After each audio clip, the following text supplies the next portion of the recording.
Ladies and gentlemen, hello there and welcome to another edition of the MrWarrenHayes Show. I, of course, am the guy who is unplugging his headset just as we begin, MrWarrenHayes.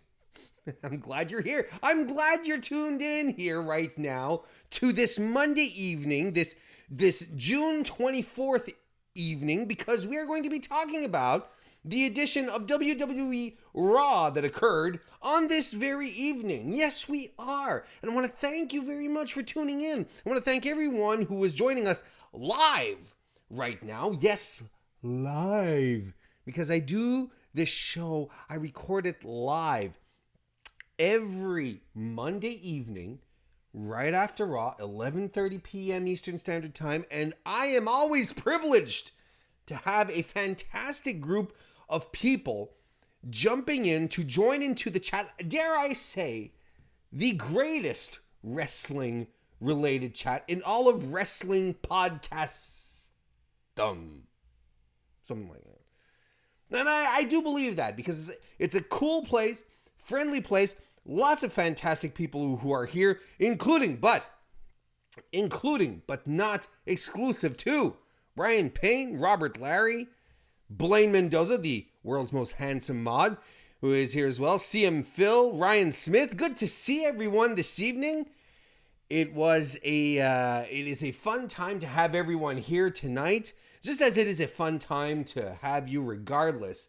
Regardless if you're listening live, if you're joining us later, if you're joining us on your own time, watching this on youtube.com, and if you are watching this on YouTube, do give it a thumbs up, do give it a like, do consider that. That's always amazing. But perhaps you're watching it on your own time, and that's fantastic. Maybe you're even listening to this, right? On your favorite podcast application, the MrWarrenHayes Show is available. Maybe you weren't aware, and you're like, hey, I'd actually prefer that. Or maybe you're like, hey, I listened to it on a podcast app. I didn't know he does video too. I do it all. Call me Mr. Mixed Media. That's who I am.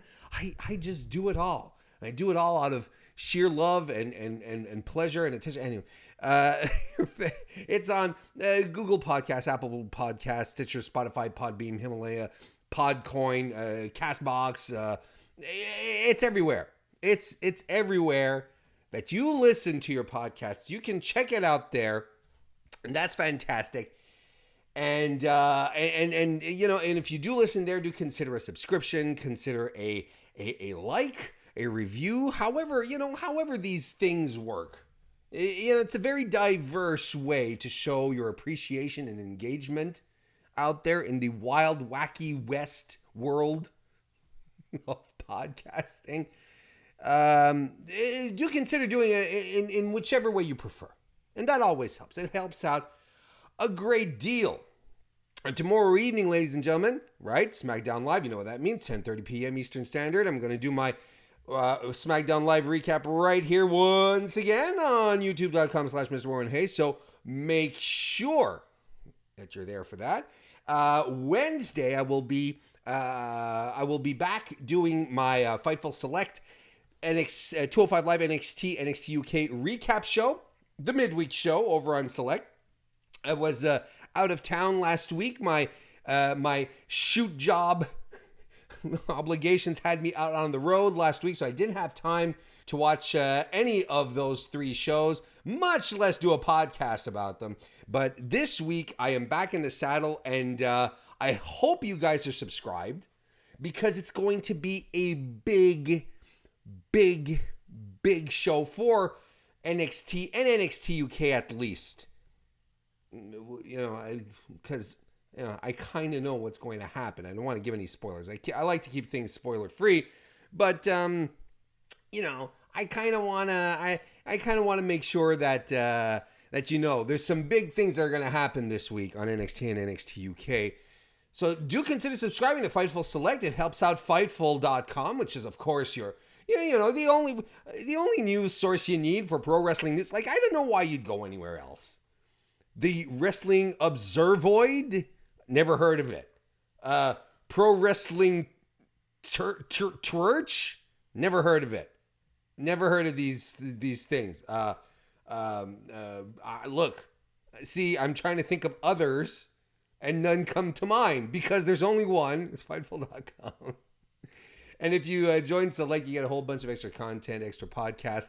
Sean has been hyping pretty hard that he's going to be releasing this week, or at least in July, our retro review of AWA Super Clash 3. Now, Sean and I had a lot of fun doing that recap. And Sean has been going around saying that that it's probably the best podcast work that he and I have done. And he's been openly saying it. I haven't watched it since we recorded it. It's a terrible show, but it was a blast to review. So if anything, if you ever want to give just your $5 for a month, look here. You get NXT UK. You get my big Fightful Select recap show this weekend. This Wednesday. This weekend? Wednesday's not the weekend, Warren. And then you get the retro review for AWA Super Clash 3. And just that's all your money. Plus, you get all sorts of extra stuff. You should go check it out. FightfulSelect.com. I want to say hello to Kristen Ashley, editor-in-chief of BellToBells.com, who just arrived. What a coincidence. Bell to Bells. I don't know if you've heard about it. Fantastic news site. Again, news, opinion, all about women's wrestling. So if you want nothing but the absolute best tip-top coverage in regards to women's wrestling, then you head on over to belltobells.com. That's BELLTOBELLES. I swear this is going to get ingrained into your brains at some point, right? This is all you're going to think about when you see the name. belltobells.com. Follow us on Twitter at belltobells as well. And make sure that you are completely abreast of everything that's going on in the wild world of women's wrestling. So that is fantastic. Speaking of goings on in the world of wrestling, I'm just going to drop this information here, and I don't want to spend too much time on this, but I have an announcement. You ready for this? I have an announcement. This will likely be the last recap that I will do, the last Raw recap that I will do. Tomorrow, Tuesday, will likely be the last SmackDown Live recap that I will do immediately after the show. Next week, July 1st and 2nd, I will not be streaming at all. A whole bunch of life situations are happening. Let's just put it that way. But your boy Warren is getting reestablished. It's going. There's a whole bunch of things that are happening that are converging, and I'm going to get myself all settled up, all nice and clean. We're starting a fresh new slate. So next week, regardless of what happens, I'm not popping on the stream. But I think that the era of recapping Raw and SmackDown is done. That being said, I'm not done doing wrestling podcasting, and I'm still going to find some type. I'm going to find a formula to keep doing this. Think about what I want to do exactly, but very soon. I'd say in 2 weeks' time, I'll be back with something. What will it be? I have a couple of ideas, but I'm going to try stuff out. We'll see what happens. But I want to be able to branch out a little more and do, other types of shows and just try stuff out a little more than always having to do like Raw, SmackDown recaps and then having not as much time left in my week to do other types of shows or, maybe do some more, maybe talk about other promotions than WWE as well. Because as much as I love WWE, I like to talk about other wrestling organizations out there as well. So like I said, not disappearing, maybe reducing the frequency a bit, or at least changing the formula up. I've got some stuff going on in the back of my mind. If you want to make sure that you don't miss anything, you just follow me on Twitter at MrWarrenHayes, and everything will become clear. Everything will become clear within a few weeks, a few days. I'd say 20 days, and everything is maybe less. Who knows? But all I know is to make a note. Next week there won't be any Raw or SmackDown recaps from your boy, Mr. Warren Hayes. There's a whole bunch of people who do it fantastically as well, and that'll be just as exciting and entertaining. CM Phil says Warren's Fun House is coming in 2 weeks. Ooh, there's something I hadn't thought about. Ooh, that's a good idea right there. So there you go. So big changes, or maybe not that big, coming to the Mr. Warren Hayes. I'm trying to downplay everything. It's not a big deal. It's not a big deal. Just we're finding a new path, new ways to come about doing this. Quick thoughts on Stomping Grounds last night, if you would permit me to do so. Cruiserweight Championship. You got your new champion, Drew Gulak, who is now on top of the world, having defeated Tony Nese and Akira Tozawa in a triple threat. I really loved this match. I feel like the 205 Live crew is finding its legs again. I have the impression that the division is back on track. Tony Nese, as great as he is, and as much as I love him, he's not the guy who can carry a division. Drew Gulak, though, he is the kind of guy who can carry a division. Long overdue for him to hold this strap. Good for him. We got a great match. Hell, we even saw an MK Ultra during this match, folks. If you haven't seen it, this is one of those matches that you have to seek out and check it out. It was a fantastic match on the pre-show. Becky Lynch defended her title against Lacey Evans. Poor Lacey. Lacey. Had a lot of positioning trouble during the match, which was a shame. But man, was Becky laying into her, and at some point you could really tell she was super aggravated. She really was aggravated, really frustrated against Lacey for a couple of spots. No, it was fine. It was a good opener. The crowd was super hot. I probably would have started my pay-per-view with the same match as well. Everyone was ready for this. Becky got a fantastic reaction. Yeah, no, this was the way to go for sure.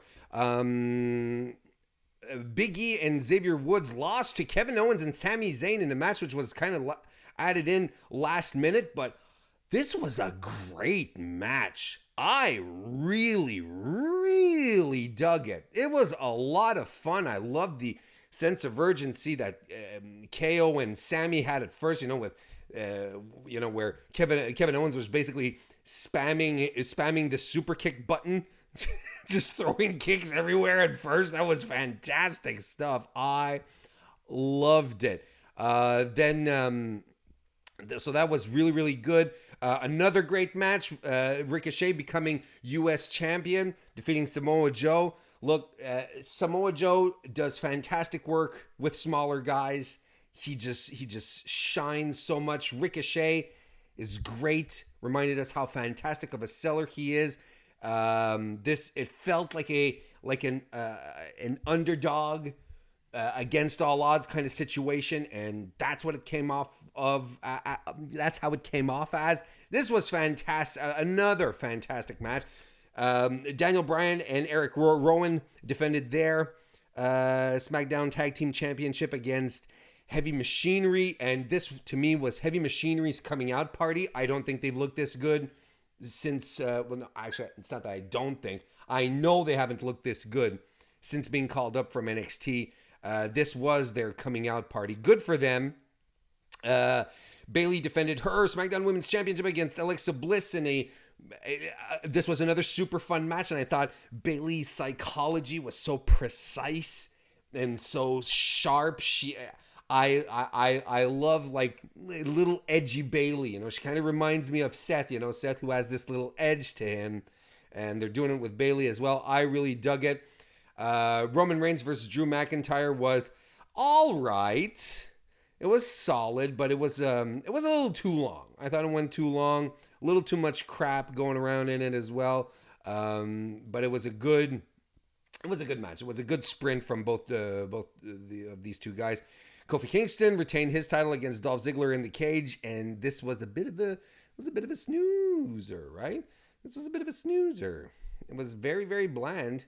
And finally, Seth Rollins defeated Baron Corbin to retain his Universal Championship. My thoughts on the main event go as follow. Lacey Evans being inserted in the main event is a big deal for her. It really is a big deal for her. Baron Corbin has no heat. It's been a while since we've heard boring chants in a WWE main event. It's been a while. Now that's not heat. That's not heat. At least not the good kind of heat. At least we didn't see the main event cravat though. So that's something. I love the finish where everyone started, where Lacey Evans, started dicking around and low blowed Seth, which got Becky in. What a reaction Becky got, because that's all everyone was waiting for. And man, Seth Rollins is so ridiculously in love with Becky Lynch. The way he looks at her, he is completely smitten by this lady. Completely. I loved, like, when they were both sitting on the apron after Becky lifted the rope so Seth could step out. And as they're both sitting on the apron, it's Seth that scooches over to wrap his arm around her. I am a sucker for Becky Lynch and Seth Rollins as a couple. I am 100% into this. I don't give a shit if... Look, let me tell you something. If you have a problem with this, and you're going around saying, oh, that's all they talk about. Oh, all you hear is, well, Becky Lynch and Seth Rollins are a couple. You joyless bastards. Find some love in your life. Take up drawing. Go outside and smell some flowers. Draw a pretty picture. I am completely on board with this. And I was afraid that this was going to lead to what we got tonight. But, it's still wonderful. It's still wonderful. Joe Anthony's in the chat as well. How you doing, Jam? He says, hot take. Aside from the chants, I really liked that main event last night. Well, good for you, son. Kristen Ashley says it was literally the cutest thing I've ever seen when I was talking about Seth scooching over to Becky. CM Phil says, I just think it's funny that they had to retool Raw and SmackDown Live because Corbin was in the main event too much, and they went back to constantly putting him into title matches. And Robert Larry tells me to lay off the caffeine. You lay off the caffeine! Fix your face while you're at it. And did I see Anthony Suter in here? Or did I dream? I think I dreamt it, right? Oh, no, he's here. How you doing, Anthony? So let's start talking about Raw tonight. It was a weird one. Let's, spoiler alert. Let's get to it. Seth Rollins hits the ring. He starts his promo, but he gets cut off by Becky Lynch. By his woman. And she comes down to the ring, and then I start getting sweaty palms because I'm like, oh my god, no, they're gonna do it, they're gonna give us the match that no one wants to see. So Seth basically says that he puts over the fact that Corbin was smart enough to know that he couldn't out wrestle Seth. So that's why he came up with all these shenanigans with referees and whatnot. But Seth says what he wasn't smart enough to realize is that he's got the best backup on the planet. Aww. Becky says, you may say that it pays to be the man's man, which I think is hilarious. Corbin comes out. His music hits, he comes out, but Lacey Evans attacks Becky from behind, and then Becky starts fighting back, and it's at first, and Seth is kind of like this, right? When the ladies are wrestling, he's like, and he doesn't know quite what to do. But like Lacey Evans is like on top of Becky, and she's like wailing in, and he's like, So I guess you could make an argument. Like me, I being the softy that I am, I try to split people apart. You know, I build bridges. I don't burn them. That's how I am. But I definitely try to split them apart. But maybe in wrestling mind, it's like, look, I'm not gonna fight your fights for you. You're the man. You're Becky Lynch. You can handle this. And it would have been a little weird, for Seth to get involved and split them apart. A lot of people would have complained. I would have complained. Like, why do we need the man? Yeah, anyway. But basically he pulls Becky off of Lacey when she's like ground and pounding Evans. And Becky sort of shoves him. And he's like, whoa. I'm like, all right. And he sort of moves aside and he's like, all right, she's all yours then. If it's like, you want to lose control, go right ahead. I tried.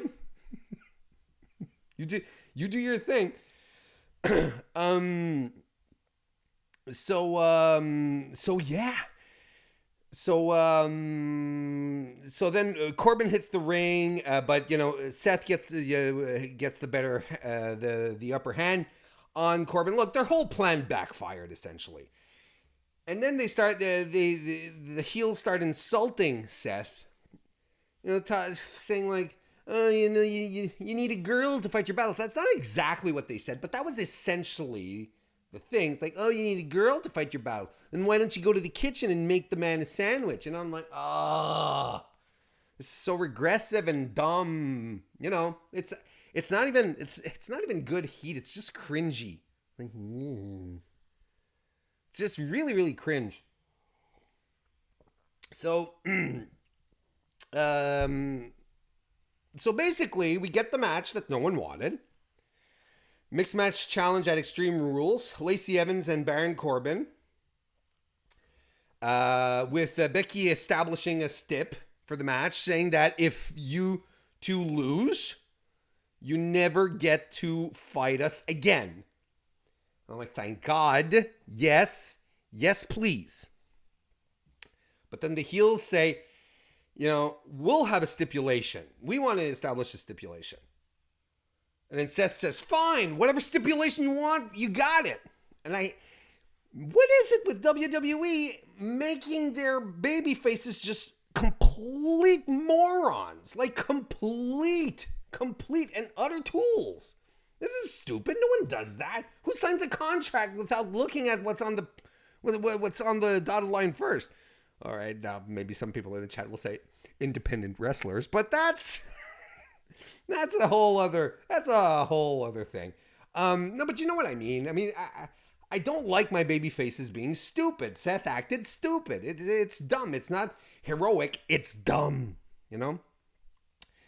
So basically, the heel stipulation is that if they win, they become Raw and they become the Raw men and women's champions of both divisions. I'm like, ugh.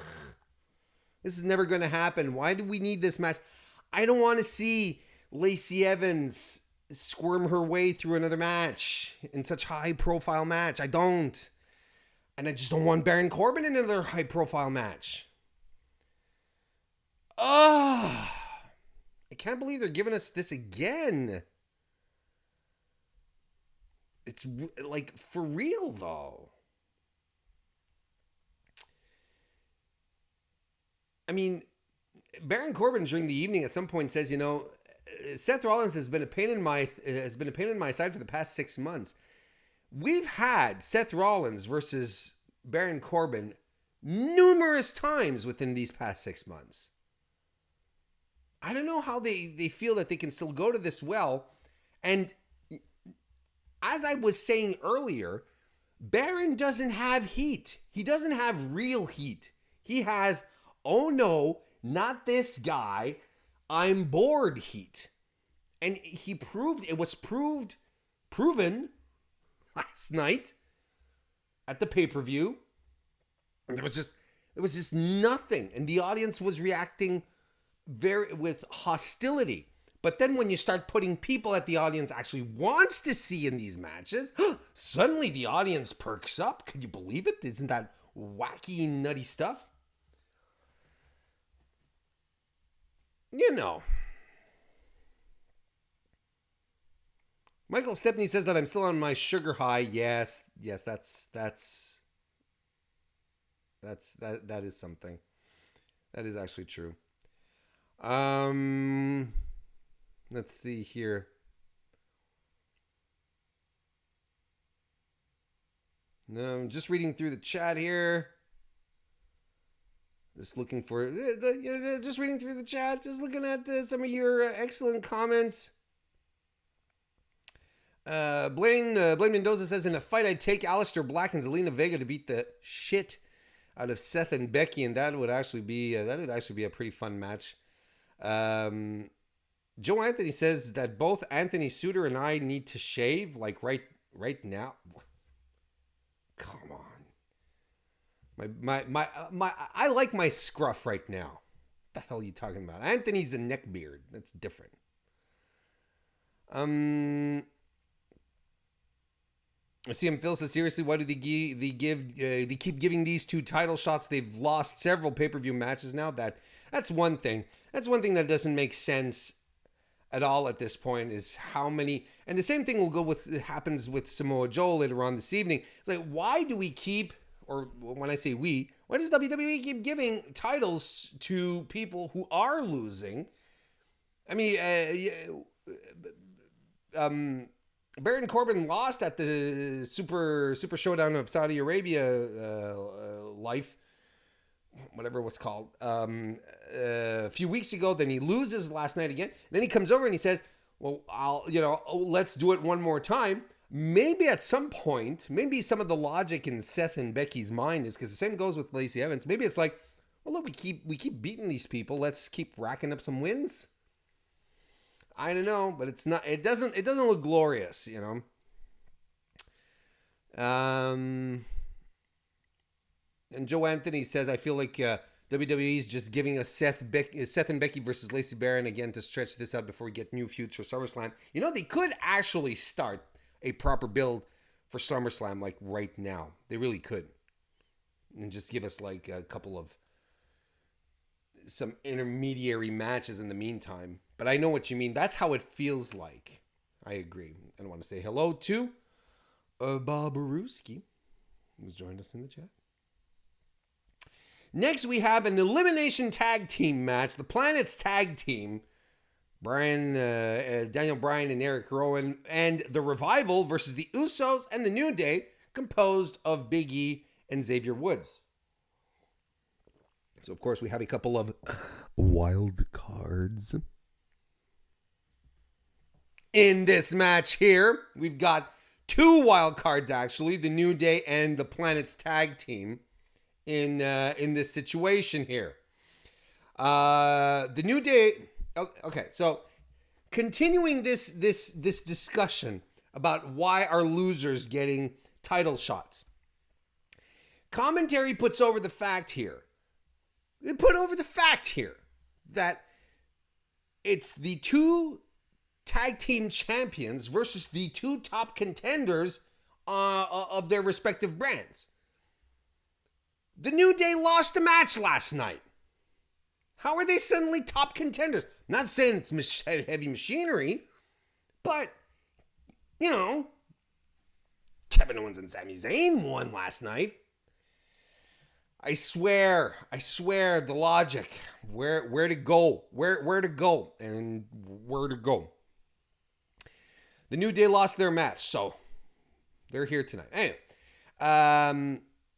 Daniel Bryan starts it off, but Scott Dawson tags himself in, but Daniel Bryan doesn't care for it, and they start shoving each other, which establishes a nice bit of storytelling that will happen, that will punctuate the story of this match here. Double team splash by Big E and Woods. Big E hits his big splash and a tandem leg drop by Woods, who covers Dawson, but only gets two. Big E gets a belly-to-belly on Dawson, but Rowan clotheslines Big E down. Rowan tosses both of the Usos to the outside. Rowan splashes onto Big E, who rolls out of the way. Bryan and Woods are in next. There's a lot of evasiveness until Bryan dumps Woods to the floor. He dives to the outside, but he clocks Dawson in the face. Ha! Back in the ring, though, he hits a missile dropkick on Xavier Woods. Bryan starts working the babyface. Hits the yes, or he's actually working more as a face here in this match, because we're still in Washington. People are still really into Daniel Bryan. So this was really, really interesting here. He was kind of hulking up for some energy and hitting some yes kicks as well on Xavier Woods. But Wilder then strikes Daniel Bryan right in the kisser, which allows Woods to roll him up and gets the pin on Daniel Bryan. So the Planet's tag team have been eliminated. This allows, though, the Revival to hit the Shatter Machine on Woods. A sloppy Shatter Machine, but a Shatter Machine nonetheless. And they cover the New Day, so your SmackDown teams are gone. And then we cut to commercial. Now, you probably heard that one Vincent Kennedy McMahon, who you may or may not know this, is the owner and head of creative in WWE. He decided that there would be no more commercials. That there would be no more wrestling. God bless you, Vince McMahon. No more commercials. No, that's not what happened. That there would be no more wrestling during commercials. So basically, they had to sort of gimmick their way into stopping the action, right? So here they eliminate really, really quickly the SmackDown teams, so that they can reset the match for when they come back from commercial. So it's a little contrived. What am I saying? It's a lot contrived. When we come back from commercial, the Usos are hit a simultaneous double dive on the Revival, who are on the outside. Double back body drop on Scott Dawson right onto the floor. And then I'm like, wait, isn't there supposed to not be wrestling during the commercials? And then they get back into the ring, and then they ring the bell, and they're like, oh, okay, so they were just fighting for the hell of it then. Crossbody by Jay on Wilder, covers him but only gets 2. Wilder fights back with a spinning power slam, covers Jimmy this time but only gets 2. On the apron, Wilder gets a big chop in on Jimmy, but Jimmy responds with a big ol' headbutt. The Revival hit a Steiner Bulldog, a sloppy Steiner Bulldog, and they cover but only get 2. There's some top rope shenanigans that occur, though, on both corners. It ends with Dawson hitting a superplex on Jimmy, while Jay jumps off the back of Dash Wilder on the other side, and body splashes Dawson, who just landed, of course, from the superplex. Covers him, gets the pin. So the Usos win the Eliminator. This was fine, but none of these teams. This was not the most glorious work from any of these teams. We've seen them do better, much better. I'm going to say hello to Sports and Things. Carlos, how you doing? J.S. Brown, we're just jumping in. We see footage from earlier today. Braun Strowman is moving trucks with his arms. And then we have a Miz TV segment.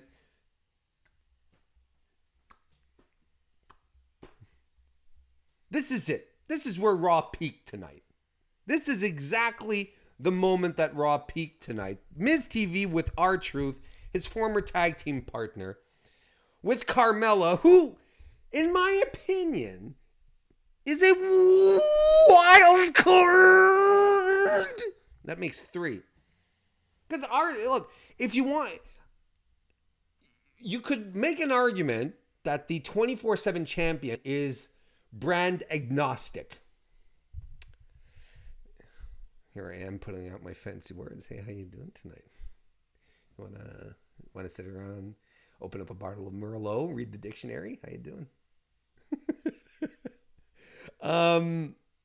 But Carmella, she's not champion. She's just jumping from brand to brand.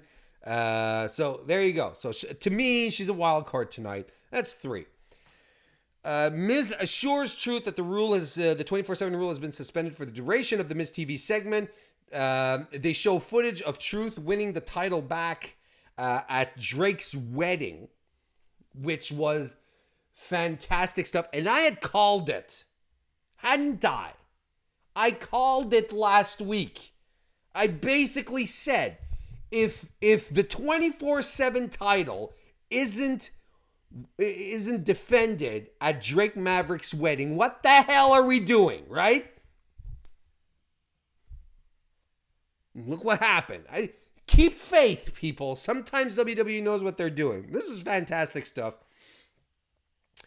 Truth says that, since he's been the 42/7 European TV champion, he can't eat, sleep, or be merry, if you know what I mean. He says police have been showing up at his house. No, he says there's even WWE superstars dressed as police showing up at my house. They're saying you have to lower your music, Mr. Truth. Mr. Truth, your car's on fire. And I'm not falling for that shit. But, it's actually like real police who are showing up at his house, which is hilarious. Drake Maverick then comes down and he's still like half wearing his wedding tux. He has the vest. His shirt's unbuttoned. His tie is around his head. He's disheveled. And he says that the fact that he lost his title has ruined his marriage. He says he wasn't able to have sex with his wife on his wedding night because he lost the title. So he challenges Truth for a one-on-one match right here to give him an opportunity to win his title back.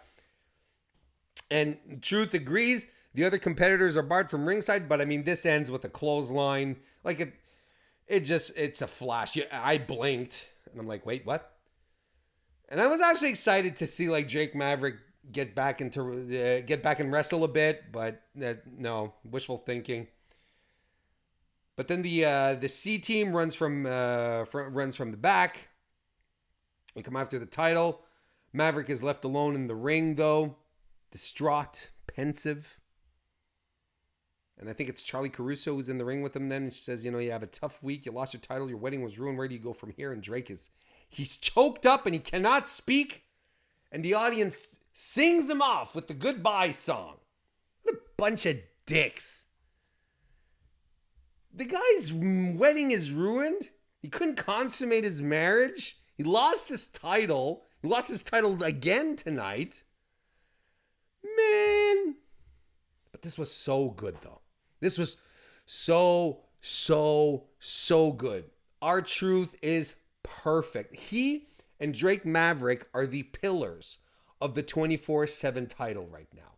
Their work is astounding. Their comedic finesse is outstanding. Truth is delivering lines that would crack up lesser people. He is incredible. He is on top of his game. The 24/7 title, by God, is the most consistently entertaining part of WWE right now. Who'd have thunk it?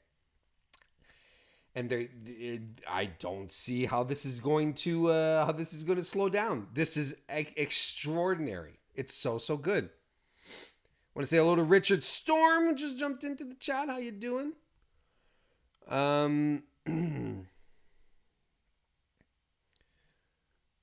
Carlos says Truth Hall of Fame 2020.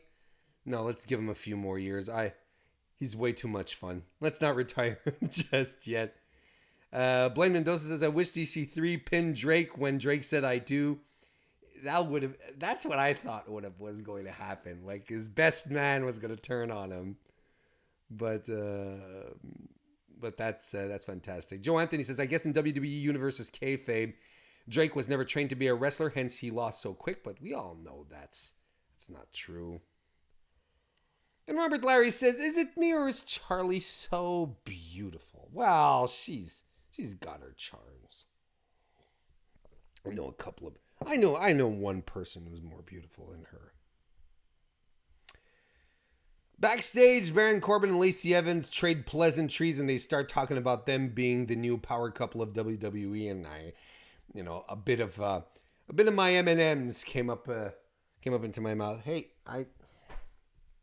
now I want M&Ms. I had a big bag of M&Ms, and it's all the way over there. I want to go off camera and have some weird silence just because I want M&Ms. I don't want to just leave you guys with nothing, right? So I'll leave you with this guy instead while I go get some M&Ms.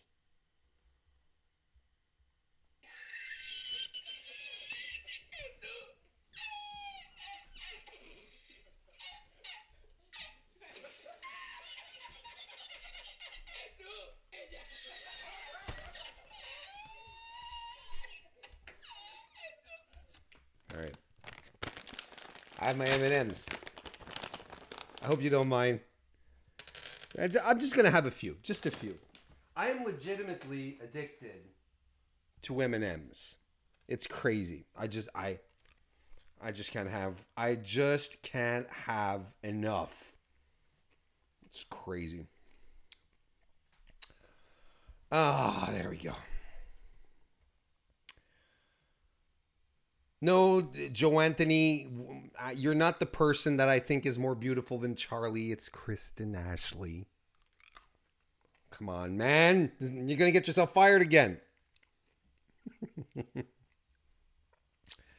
It's not Skittles I went to get. It's M&M's. If I wanted Skittles, I would have said Skittles. I like Skittles too. I much prefer M&M's. Okay. Let's keep moving on. Let's keep moving on where we have the handicap match that was set last night right after WWE told us finally Roman Reigns had a definitive right after a definitive win against Drew McIntyre and Shane McMahon, and that we were done. No, we were not done. That's Shane and Drew in a handicap match against Roman. Funny moment, where it's like it's a 2-on-1 match, a handicap 2-on-1 match. It's a handicap 2-on-1 match. But, no. Yeah, so Shane basically, he tells the ring announcer, I can't remember his name, because Greg Hamilton is the far superior ring announcer than that guy. And he tells them, it's like, tell them that, he says it's a 2-on-1 match, and he goes, it's a 2-on-1 match. And we're all like, yeah, we know this already. No. It means that the two of them at the same time. It's not tag in, tag out. Oh, okay. So basically, we have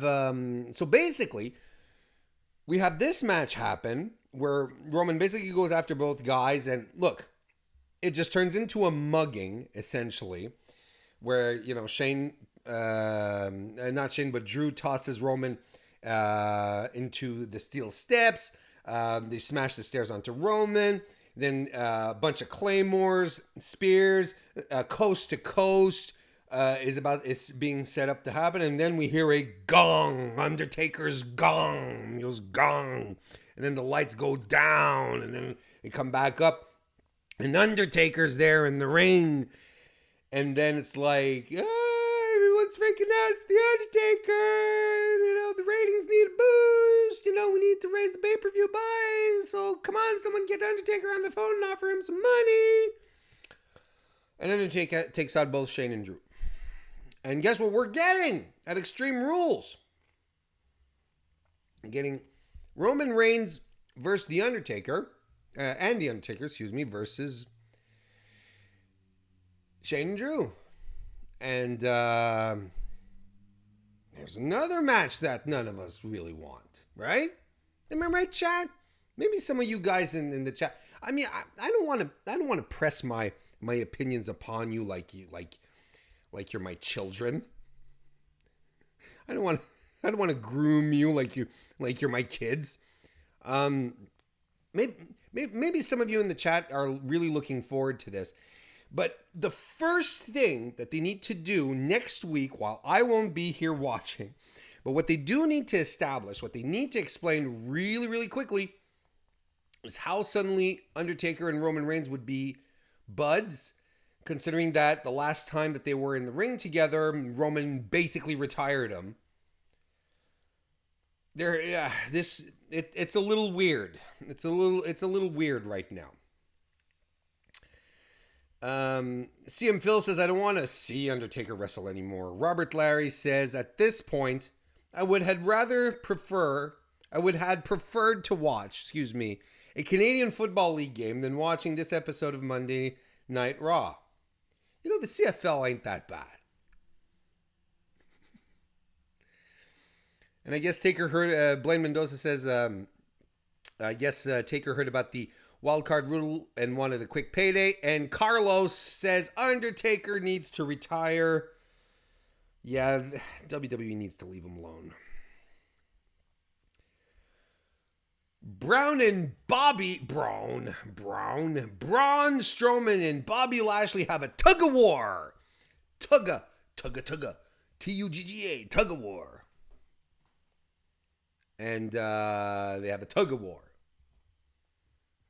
And basically, Braun is tricking Lashley into thinking he's winning, but Braun pulled a truck. So, but Lashley attacks him and wraps the rope around his eyes. I thought he was gonna dingle-dangle him from the throat, and I was like, ooh, but no. That would have been a close one. So basically, Lashley takes him out on the floor outside. They're going forward with this feud, which is fine. I think it's an okay feud. Maybe this will be the actual. This will actually be an Extreme Rules match for the Extreme Rules pay-per-view. Maybe with ropes.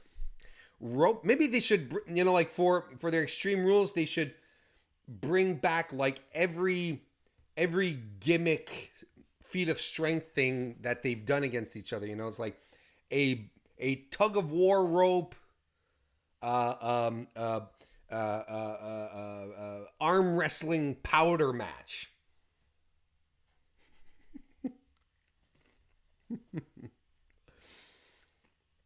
Backstage, AJ Styles is with Charlie Caruso, and she starts talking to him. AJ Styles, good to see you back from your injury. And AJ Styles, I thought this was great. AJ Styles is like, the time off that I took from my injury, it was pretty good. I was looking after this. And then Charlie goes, no. Excuse me, AJ. I don't want, we can talk about your injury another time. Holy shit. Sass. And he gets distracted because there's the conga line. And Gallows are the No Way Jose conga line, of course. And in the conga line is Gallows and Anderson. And AJ Styles goes to see them. It's like, guys, what the hell? You guys, you don't have focus. This isn't the Gallows and Anderson that I knew in Japan. You guys you're a couple of fools. Like a couple of fools.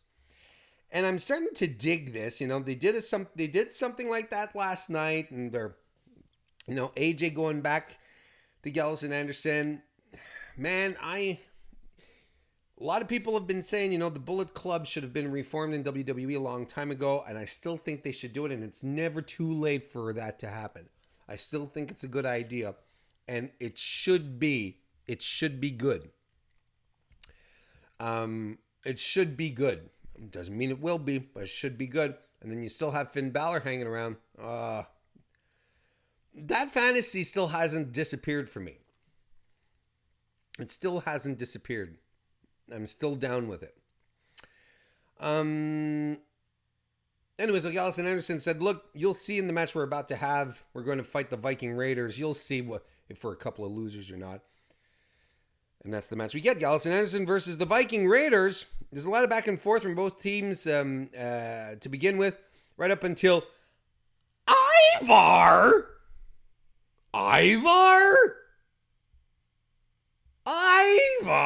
gets the hot tag. He tosses Gallows to the outside and does a suicide dive. And this all comes to a crashing halt when they do their pop-up power slam combo, also known as the Viking Experience. And AJ Styles is backstage, and he was not impressed. He just looked on and was like, nope. He was disappointed. Backstage, we have Nikki Cross apologizing to Alexa Bliss for costing her the match last night and telling her that she will get a rematch. And Nikki Cross is saying that she will get her a rematch. But then Nikki Cross runs into Natalya and Naomi, who are basically telling her, look, you know what, Nikki? Alexa Bliss, you're new here. You may be thinking that she's all nice and warm and fuzzy. But we've been dealing with Alexa Bliss here for years. And, she's not cool. And then Alexa comes in. And then Naomi gets heated. And Alexa gets heated. And this leads to a match a little later on. Next, we're supposed to get Heath Slater versus Mojo Rawley. Essentially the main event crew taking over Raw. But the 24/7 crew arrives. And this was actually a pretty fun moment here. R-Truth hits the ring. Heath Slater's there. Neckbreakers. Truth covers him and wins the title to a really great reaction from the crowd. He gets tripped up by EC3 and Mojo, but Truth rolls him up and regains the title. Cedric Alexander runs in, though, and lumbar checks Truth. But then EC3 hits the 1% on Cedric Alexander on the floor on the outside and wins the title. But then Carmella distracts EC3, which allows Truth to win the title again, and they run off. I really, really like this. Look, this is fun. It's just fun. It's just silly. It's silly. It's compelling enough, and there's all these little stories that are developing throughout it, like EC3's despondent. Well, look, see the GIF is running right now. For those of you who are watching the video, it's running right now. Again, pure coincidence, but sort of being very despondent. It's like, not again. Oh, jeez. My dreams are becoming nightmares again. This is so good.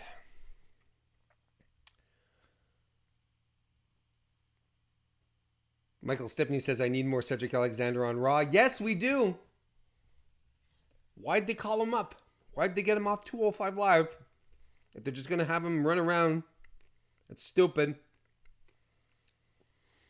Ricochet is backstage talking about winning his first championship in WWE. And no, ladies and gentlemen, oddly enough, he's not talking about that time he won the NXT North American Championship. No. He's talking about having won the U.S. Championship last night at Stomping Ground, which is odd, isn't it? It's odd because that's technically his second title. It's so weird, don't you think? That it's his first title in WWE. It's as if NXT is completely this other thing. Like, I don't know how Triple H feels about this stuff. I really don't.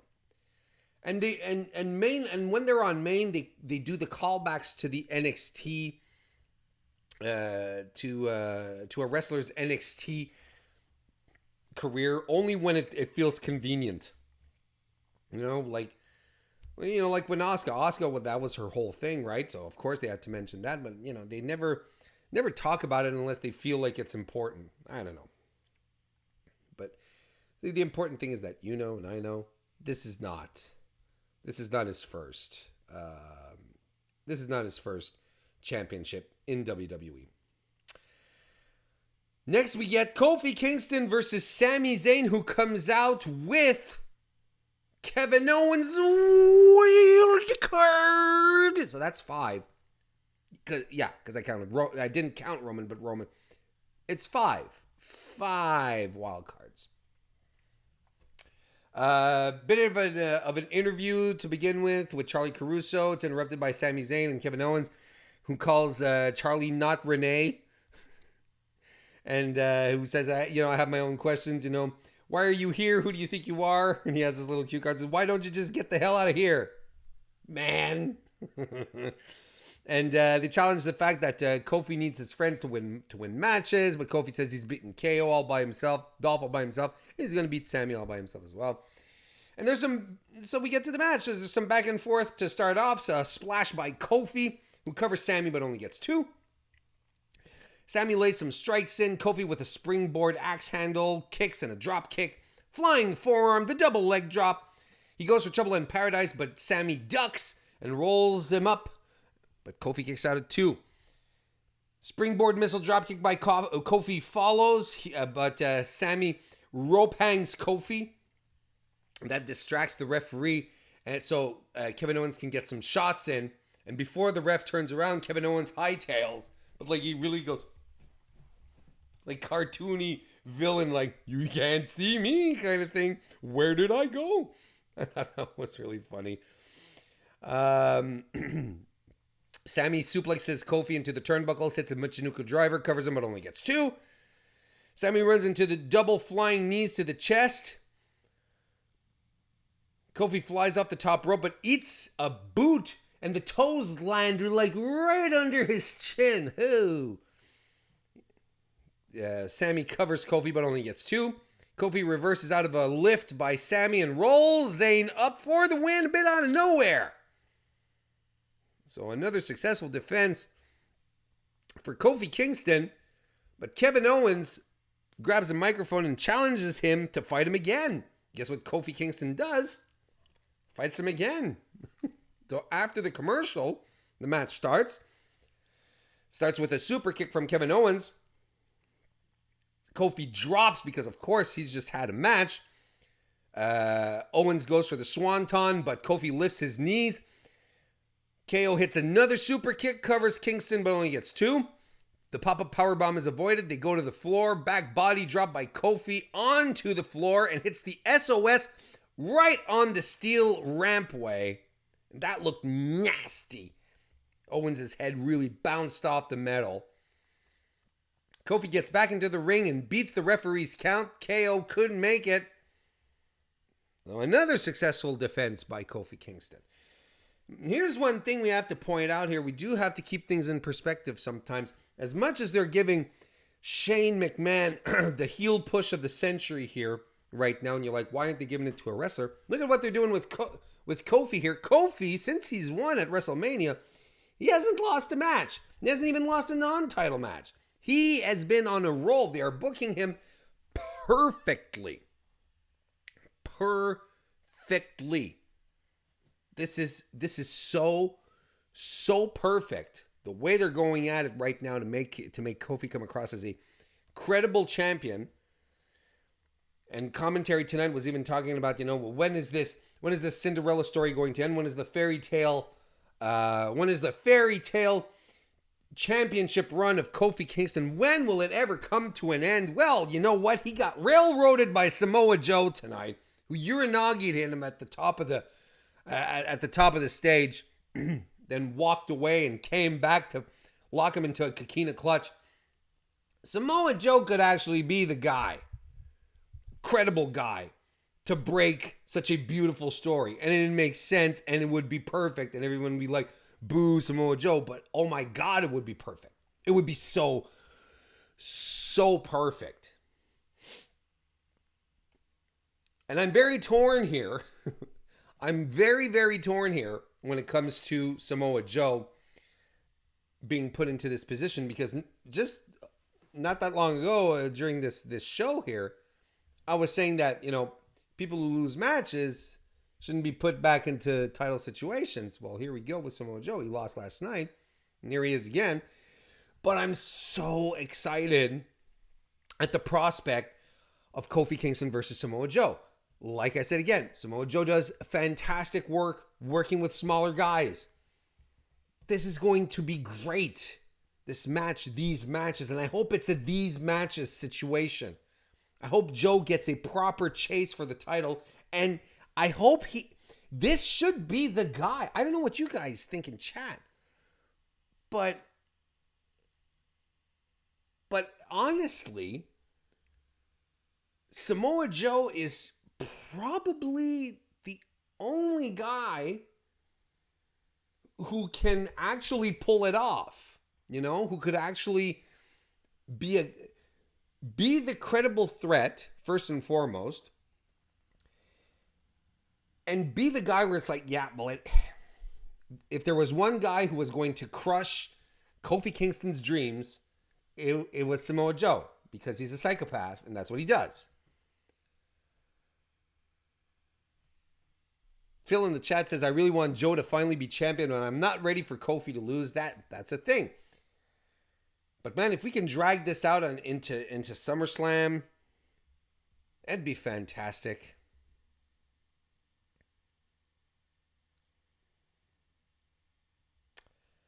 So there we go. Alexa Bliss versus Naomi is what we got next. Naomi gets in with some strikes early on, dodges the strikes by doing the splits. But Alexa takes her down with a clothesline, then a hair pull, covers her but only gets 2. Naomi then hits the splits splash, I guess you'd call it, when she does the splits and she just lands on her opponent, who's on her back. She baseball slides onto Nikki Cross onto the floor accidentally. That sets up some tension. But the match comes to a quick end with a DDT by Alexa Bliss. And Alexa wins the match. But Alexa keeps beating Naomi down in the match. And then she wants Nikki to get in on this. Nikki, come in. Get in here. You need to beat her down. She took you out. It's your turn for it. But Nikki's not quite sure. So she shoves both women down. Natalya runs down. And look, we come back from commercial and this is a tag team match. It's a tag team match. So Natalya starts with Nikki Cross. She hits a snap suplex on Nikki Cross. She hits another snap suplex. Really, really nice, tight ones as well. Rolling lariat, covers Cross for 2. Naomi has Alexa in a full Nelson, and she drops her like in an atomic drop, but directly on like a sit-out atomic drop. I don't know. I guess that's how you'd call it. Rolls her over, cut for cover. Only gets 2. Alexa with a forearm to Natalya's face, and boy does she lay in. Covers her, but only gets 2. Natalya powers out of a headlock with a big driver, covers her again for 2. Natalya hits another duo of snap suplexes, goes for the sharpshooter, but Alexa Bliss powers out.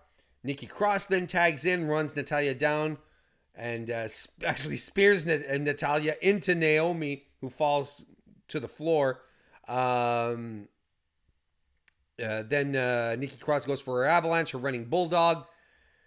Goes up top, hits the flying cross body, covers for 2, but then it all comes to a screeching halt when she hits the purge.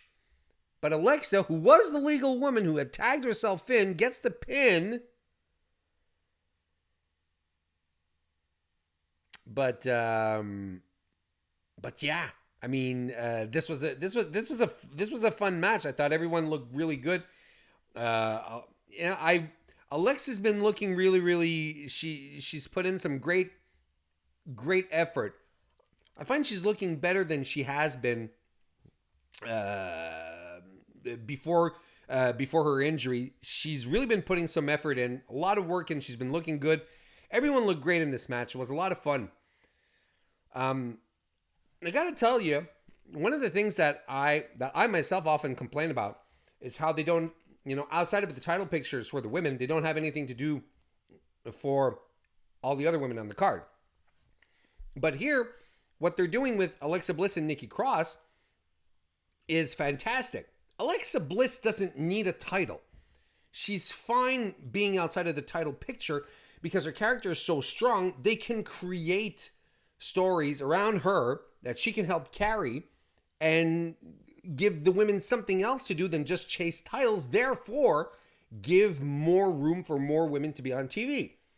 So there's this whole Alexa Bliss, Nikki Cross story going on, and you see this week that we're able to add in Naomi and Natalya to the mix.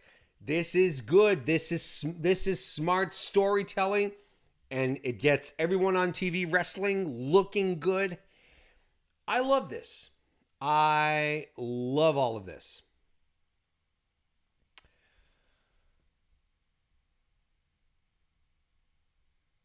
So we go on to our main event, AJ Styles versus Ricochet. If you want to see these guys really go at it, they had a match at House of Glory in 2014. I suggest you check that out. They went for a good 20 minutes. It should be good. It should be, it is really good. You should go check that out. But here, 2019, 5 years later, WWE, there's some back and forth with a great takedown by Styles early on. Oh my God, where Ricochet is trying to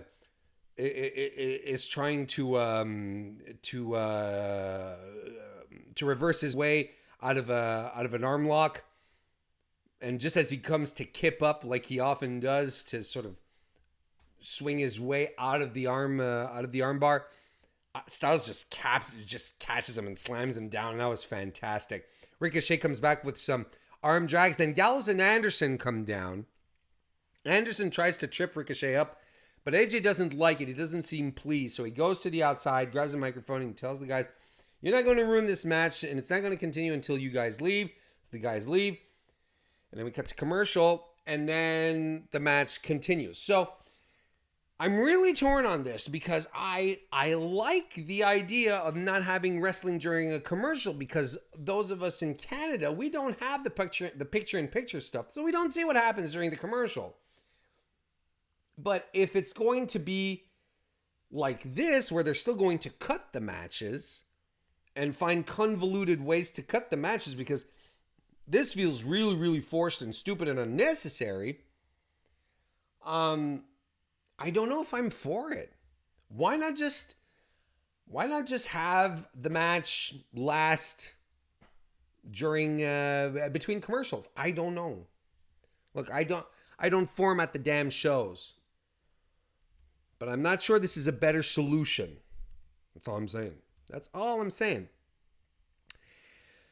But there's some more. There's some stand and switch when we come back from commercial. More back and forth. A handstand head scissors by Ricochet, followed by a drop kick, and he rings AJ Styles down with an arm ring. That's what you ring usually. He gets AJ into a stretch, but then AJ Styles fights back and drives a forearm right into Ricochet's soul. Oh by God, did that shit connect? Looked like he potatoed him. I think he was a little heated right there. Your boy AJ hits a Pele kick. AJ's actually, that's it. He's busted open. I think, I think Ricochet was a little too enthusiastic on probably on the drop kick, or maybe even the or the head scissors. Something happened. AJ Styles potatoed him, I'm pretty sure. Styles shoulder blocks him into the corner, some kicks. Styles is almost working heel style here. Back body drop on Ricochet, who follows with a drop kick that sends Styles to the floor. Hits a Fosbury flop to the floor again. Flurry of kicks follows, strikes, and both guys fall to the mat. Springboard clothesline by Ricochet, followed by the standing shooting star press. Covers AJ, but only gets 2. AJ grabs Ricochet into a like a slam position, like a scoop slam, but he reverses it into a really cool inverted DDT. Covers Ricochet, but only gets 2. Styles hits some combination offense. Again, covers, but again, only gets 2. But Ricochet fights back. Gets a lion salt in. Covers him, but only gets 2. The 630 is avoided by AJ Styles. But Styles hits the phenomenal forearm. Covers Ricochet and gets the 3 count. And he wins. It was a non-title match, but he won, which is weird, because why would you give the title on Ricochet the night before, then hype him up as, this young kid following his dreams, and you want to build him up, but then have him lose in the first night immediately after? I get it. It's not a title defense. It's still weird, though. Hopefully he's not going to get the Finn Balor treatment that Finn is getting right now. And commentary here says, this may put AJ Styles in contention for the U.S. Championship. May? Yeah, it should totally put AJ Styles in contention. That's essentially how it works, right? But then again, people who lose big matches turn around the other night and challenge for titles. So who knows how WWE's chain works like that. Show of respect at the end. You know what I'm actually expecting? I've been expecting this since AJ Styles and Seth Rollins had their feud. I'm expecting an AJ Styles heel turn at any given moment. And I thought that we were going to get this tonight. Good old-fashioned heel Bullet Club. Yeah, I'd be for that. I mean, the feud's not over. We're not at the we're not at the end of our rope here. I would love nothing else than to see AJ Styles with Gallows and Anderson being heels. It'd be great. Could still happen. I guess we're gonna get. This was an okay match. You could tell they were holding back, but there's a reason why they're holding back. We're gonna get Styles versus Ricochet 2, probably at Extreme Rules. As long as it's not in some kind of convoluted mixed match challenge match. I don't know. I'm not gonna speak it and put it into the universe, because then it could happen, you know.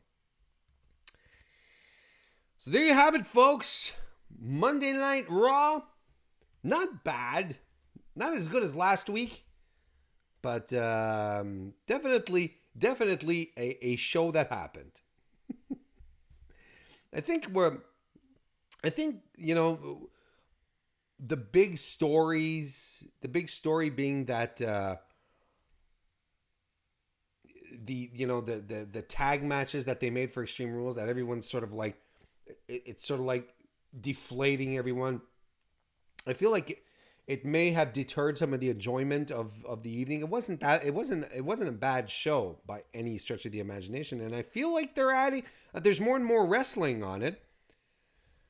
They could only give us more women wrestling on the show, and I think we'd hit critical mass or something. I'm not a scientist. I don't know what I'm talking about.